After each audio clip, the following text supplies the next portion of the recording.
ఆరాధ్యంగా ఉన్నటువంటి శ్రీ కలియుగ వెంకటేశ్వర స్వామి దేవస్థానం మీద ఒక కళంకితమైనటువంటి ఆరోపణ ఈ రాష్ట్ర ముఖ్యమంత్రి చేయటం జరిగింది. శ్రీవారికి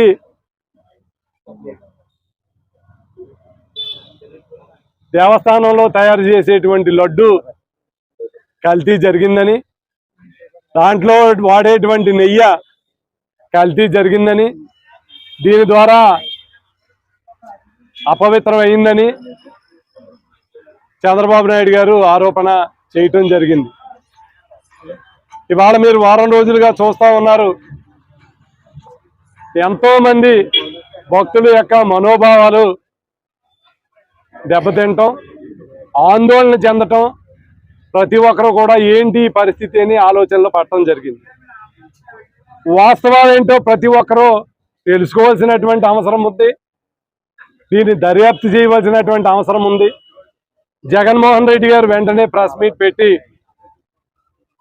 ఇది ఏదో ల్యాబ్ టెస్ట్ అయితే రాష్ట్ర స్థాయి ఎంక్వైరీ కాదు, ప్రధాని గారికి లెటర్ రాసి ఒక సిట్టింగ్ సుప్రీంకోర్టు జడ్జి చేత ఎంక్వైరీ కానీ ఒక సిబిఐ ఎంక్వైరీ కానీ దీని మీద వేసి వాస్తవాలు ఏంటో వెలికి తీయాలని, ఎందుకంటే ఒక రాజకీయ దురుద్దేశంతో మతాల మధ్య చిచ్చు పెట్టేటువంటి ఈ కామెంట్లు చేయటం జరిగింది.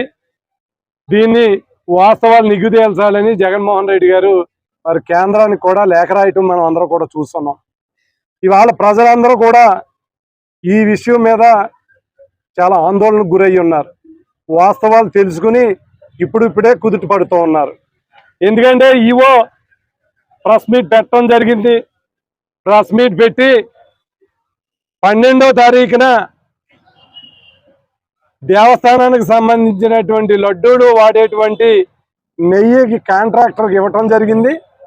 21వ తారీఖున ఆయన 4 ట్యాంకర్లో నెయ్యిని పంపడం జరిగింది. కిందనే టెస్ట్ చేయటం జరిగింది. నిబంధనలకు సరిపోలేదని